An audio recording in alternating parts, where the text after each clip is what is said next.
See the whole forest, not just the trees. Rather than focusing on individual projects or short term targets, China adopts a strategic long term approach to developing its society and economy, the 5 year plans. Since 1953, these guidelines have been setting the overall goals, priorities, and policy directions, serving as the nation's defining roadmaps.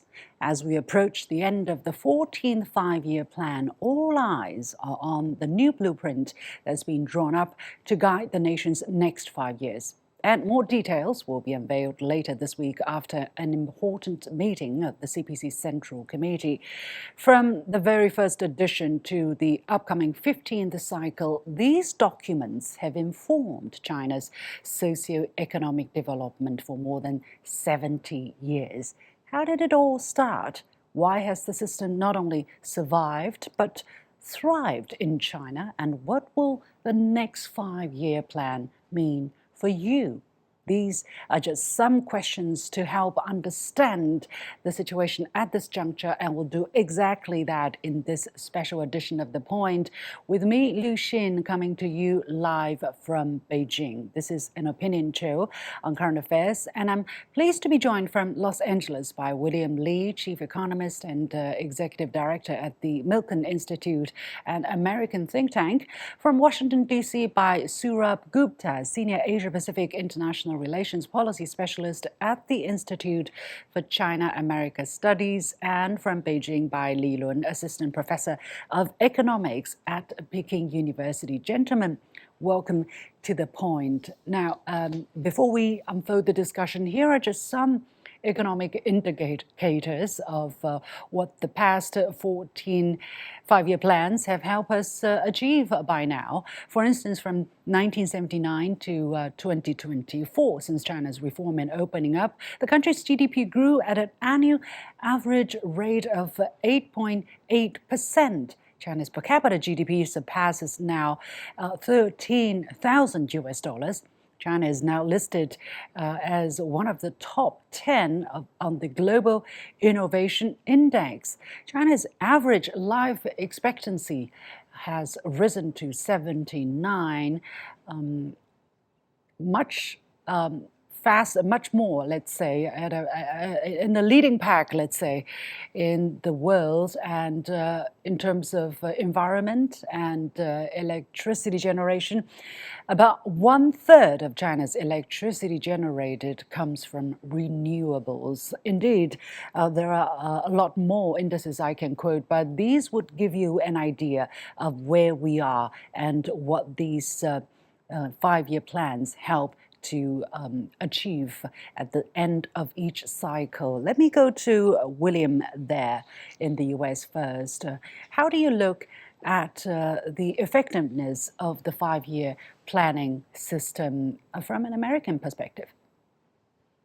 China's record has been really remarkable, as the numbers you quote really show that China's trajectory has been incredibly rapid. It's marshaled its resources in a way that has allowed people to come out of poverty. It's allowed China to go from essentially a backward agrarian society to the leading edge of modern technology. So there's a lot of success stories there. Of course, the reason why China's adopted this is because its economy is based on a command economy. The leadership decides on what has to be done and where it's going to be done and who's going to do it. It differs from what we have here in the West, which is a market economy, where those decisions are done by thousands and thousands of individuals, and the market brings together and makes it a cohesive picture. And when there are excesses in one place, the market prices go up and reallocate resources away from things and toward things that are considered important. And that collective decision is done on a disaggregated level. China has done it on a very centralized, aggregated level. Both systems have really positive points to them. It's been very successful, but also have a lot of problems with them. And we'll go into some of those problems, I'm sure. But before we talk about problems, I think we have to keep in perspective that many countries have tried central planning. Many countries have started, as you probably have said, with the Soviet Union, the heavy industrialization that it's done in the 1930s. And in Soviet Union, it failed because it didn't take into account the needs of the economy in a way that central planners didn't have enough information to sort through what the priorities are. the marketplace has been successful during the same period because the decentralized nature of markets minimizes the amount of information that central planners need. The market coordinates everything. And that automaticity that the marketplace gives us is missing in China. And China has really done a great job of making up for the lack of that automaticity that the markets have. Well, very interesting points that you have brought up, William. For instance, the characterization of different economies. You call the Chinese economy a command economy versus the Western capitalist economy or market economy. I think the Chinese marketplace or a lot of theorists would contest that notion. And then you also mentioned the central planning and the centralized policy making. Let's come to these subtleties in just a moment. But I want to again get to the birth of this 5-year plan practice, Gupta, because India, for instance, also has its version of planning. But tell us a bit about what you know as to where exactly come from. How did it all start? Again, as William just said, right, the Soviets were the ones who taught the Chinese how to do 5-year plans. But in the very beginning, what was it for and how has it evolved? We have to look at planning both in China as well as India. China was liberated in 1949. India gained independence in 1947. We have to look at those 20 years before these dates to understand the stimulus that drove the need for industrial planning and for macro planning. Of course, the market existed and tried to function in both of these countries and failed fairly miserably.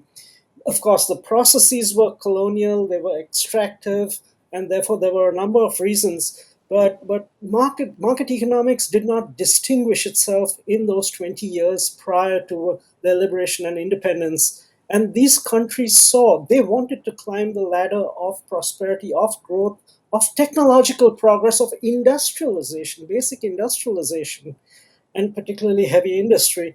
And they realized that this required very substantial amounts of thinking through in terms of obtaining resources and directing those resources.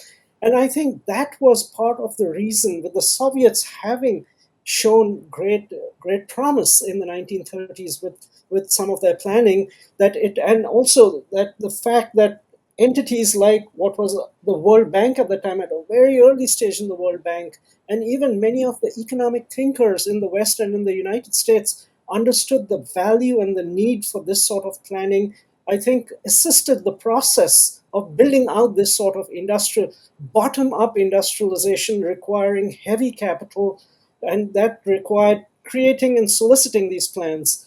Now, the fact of the matter is that it might have been a command economy then in terms of planning, but as the economies have grown more sophisticated, the nature of planning has changed and has become much more indicative and not of a command nature. And of course, India doesn't have the same structure as China, but China's structure is more indicative and tries to have that Goldilocks touch between being too prescriptive and being too laissez-faire in terms of how planning should be. And so it's very difficult. It takes a particular genius to get planning right in this day and age. China has substantially mastered that art. And I think part of it is being pragmatic as one develops from a national and economic standpoint in trying to lessen the levers of control and allow the market to take place without allowing the market to over-dominate the process of how one's national trajectory, economic and growth trajectory should be defined. Professor Lee, as I said, China took it from foreign countries, but they took it and they made it its own. And over the years, in 14 5-year plans so far, we have actually made adjustments. For instance, in one of in 2013, I believe, when they actually, for the 11th five-year plan for 2006 and 2000 term, the Chinese term for the plan changed from 计划 to 规划. You know, 计划is strictly a plan, whereas 规划 is more like a blueprint, a guideline, you know, and a roadmap for action in the future instead of a plan per se. And also, socio-development was added to the planning on top of the economic specifications of the plan. That happened in the 1980s. So right now it's a more comprehensive guideline instead of just about the economy. So Mr. Li, from China's perspective, how does China look at the five-year plan and its evolution? Yeah, so I agree with William and Mr. Gupta that our five-year plan system originated from the Soviet Union, especially for the first couple of five-year plans. I think the focus is mainly in terms of heavy industry, in terms of setting the prices for industrial goods and setting the output quotas. But I think over the 7 decades, the five-year plan gradually evolved into something I think very different in terms of comparing with the Soviet version.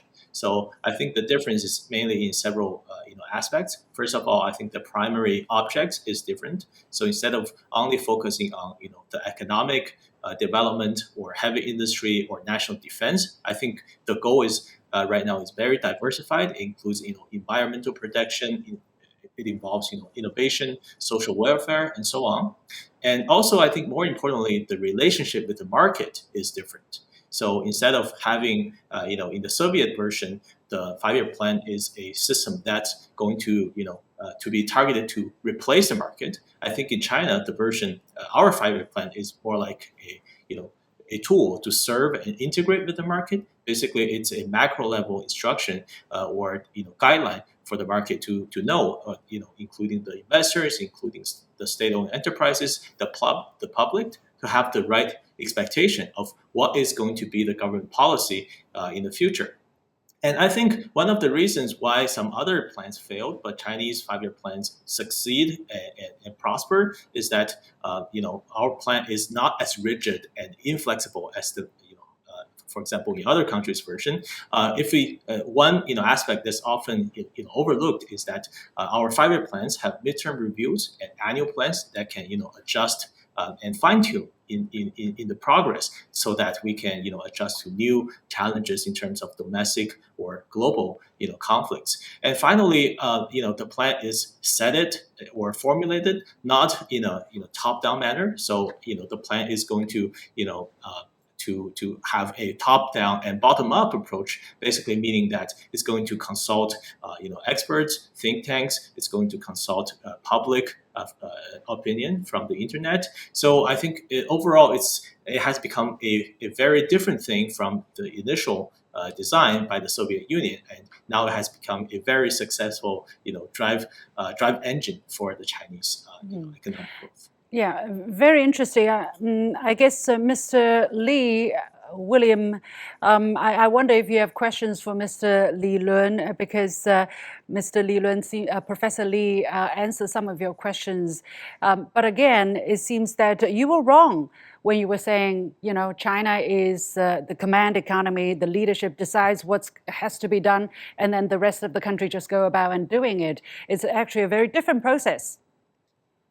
Well, I start off our discussion by giving that historical perspective, and in the beginning, it was a command economy. But right now, of course, over the course of time, when you saw that heavily command economies just don't work, that evolved into a hybrid economy where you brought in the benefits of the allocation mechanism of the marketplace, the disaggregated nature, the information requirements of the marketplace. The one thing you teach in economics, whenever I taught at Columbia, was markets are the most efficient mechanism for allocating resources. What's bad about the markets is that they go to extremes, and sometimes they also have a very bad distribution setup where people who work just don't get the salaries that are a livable wage. So a lot of things are bad about markets, but in terms of allocating resources, there's no other mechanism that's is able to do that job. And China has learned that and has integrated markets into their central planning process. The key to markets, though, is that it's not just markets by themselves. You need institutions that guarantee markets can work efficiently and are robust.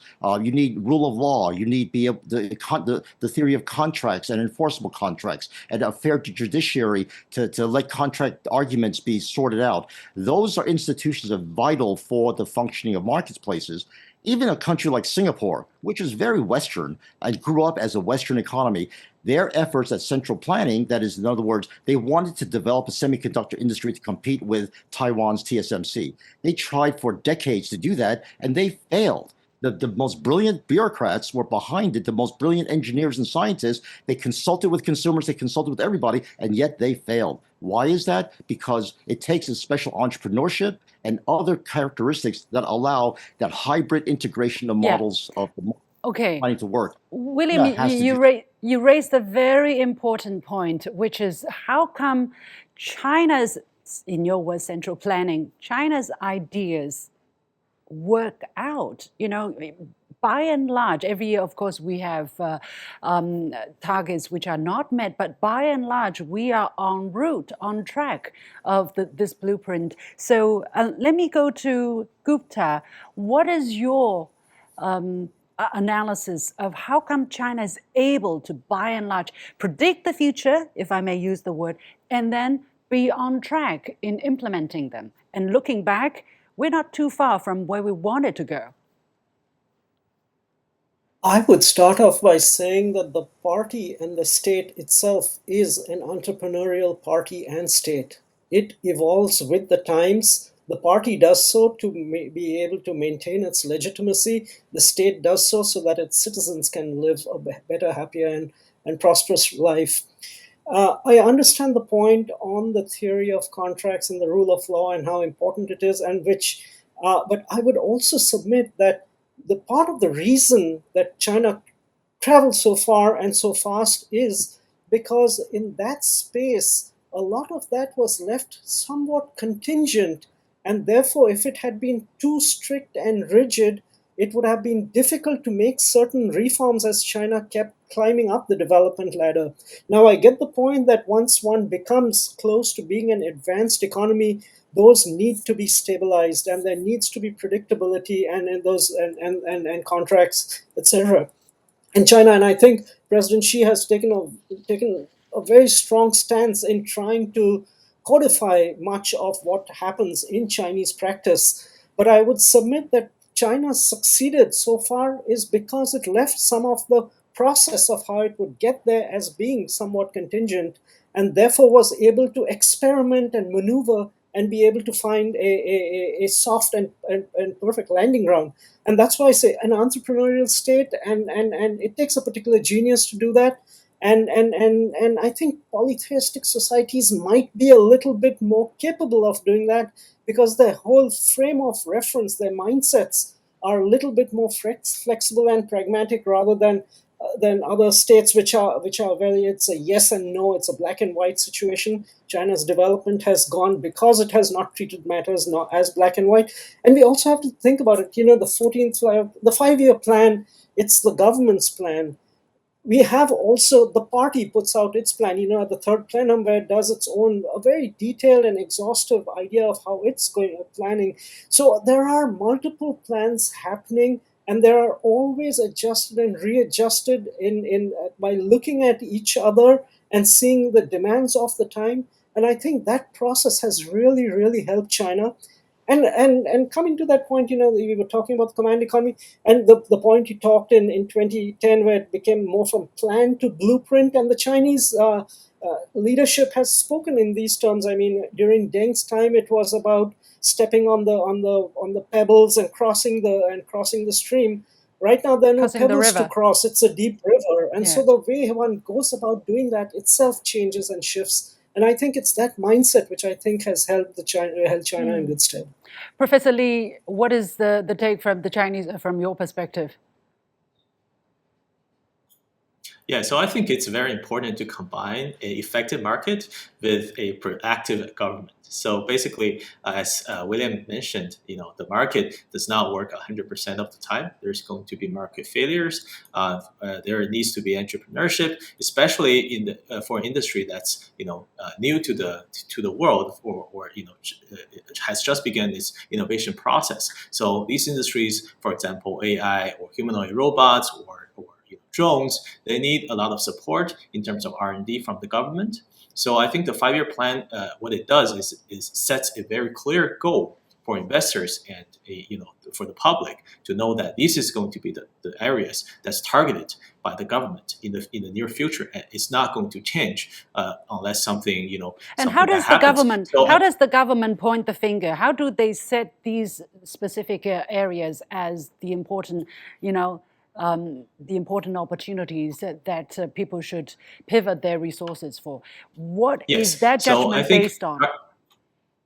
Yeah, so I think one of the evidence, or the judgment, is based on past statistics. So from the 14th 5-year plan, we can see that for example, advanced manufacturing is one of the fastest growing aspects of the economy, over 9.2% growth year on year. So I think based on the previous experience, we can have a projection or prediction of which areas is going to be the fastest growing in the future. Of course, there's going to be adjustments, in the midterm. There's going to be annual economic plans to see if we're right on track. But I think people overall in the government or the plan or the Central Planning Bureau that's in charge of this is based on previous evidence and statistics to decide which is the area to focus. Well, I think there's it takes an extremely visionary mindset. It takes a very sophisticated judgment of the future trends of the world economy and international environment to really make sure that when you're predicting the future, you're doing it right. At least you're doing it scientifically, and that so far seems to have been by and large correct, right? The consecutive 5-year plans we've seen pretty much coincided with the development of the global economy and scientific and economic development. William, let me go to you here. In terms of political system, do you see certain benefits of the Chinese political system having this one party who is fixated on developing the country all these years, and who can follow up on what they want to do year in, year out? Whereas the United States, when one party is voted into power, they can overturn what the previous said by and large, making planning almost impossible, doesn't it? Having one party decide goals and be able to implement them, it means that you can get actions done very rapidly. But getting back to what you said earlier about the expertise and genius it requires to see the future and see where to point the resources, that is a very hard thing to do. As someone who's been a professional forecaster his entire professional life, I can assure you, you get very humbled very quickly. Let me remind you, in the 1970s and 1980s, the greatest problem facing China and the whole world was that resources were only growing at a very slow arithmetic linear rate, but population was growing at a very geometric, very rapid rate. And so China, in its very wise decision at the time, was that we need to control the population growth because we're going to run out of resources. Right now, that one-child policy has resulted in a disastrous set of demographics which China is trying to recover from. What that means is that experts underestimate the benefits of technology and the technological progress and the jumps in productivity that take place. Those are very hard to predict, and they are always underestimated. Do you think this lesson, regardless of the extent of it, has been learned? Because China is now implementing policies on a much swifter term, right? The implementation is much swifter, and they know that when you set out a policy, you should be able to adjust it quickly. Self-correcting is absolutely vital, and self-correcting mechanisms is what the market is absolutely supreme in. And having a central planning, even if a very centralized and powerful central planning process, getting bureaucrats to change their mind and say, "Gee, I was wrong," is the hardest thing to do because of human nature. So I think that's the fault of central planning. It's not just China. U.S. is subject to the same problems. When the Defense Department starts to subsidize certain technologies and they fail badly, and a lot of resources are wasted. I think in China, what you find is that you have tried a whole wide array of different projects, especially now with new technologies. But again, the failure comes out when you look at the domestic economy, and private demand just hasn't been able to keep up in terms of feeding the consumers what they need. Consumption in China is only 40% of GDP, way below what it is in most parts of the world. So again, the decision to say, I'm going to shift our resources to heavy investment and private sector investment and government investment and away from Chinese consumption, that was the decision your planners did. And that was supposed to be something for the good of the country, not now, but in the future. So how much longer do you want to persist with that? Just like how much longer do you want to persist with the one-child policy? Yeah, William. Correct. Yeah, well, exactly. You pointed out some of the challenges which the Chinese government acknowledge in public. In recent series of articles on the People's Daily, which is the most important national newspaper, it talked about exactly, for instance, the weakness of domestic consumption. Gupta, let me go to you. Have you noticed the picked up efficiency in terms of pointing out the problem and trying to address the problem, as new problems will always continue popping up? China has been able to do that well, but that's mostly to do with the fact that because China has been more or less a success, when you are doing well, you are that much more Catholic and liberal in your mindset to find the ways to self-correct, to move forward and make those corrections. It comes when you are stuck in a rut, when you're not doing well, that then it becomes that their interest groups rise within, and it becomes much more harder to do those reforms. So it's a little hard to say. China has gotten stuck a little bit in this with regard to kind of building out its consumption, and then it's kind of unfortunately got caught up in this technology competition and war which the US has prosecuted against China.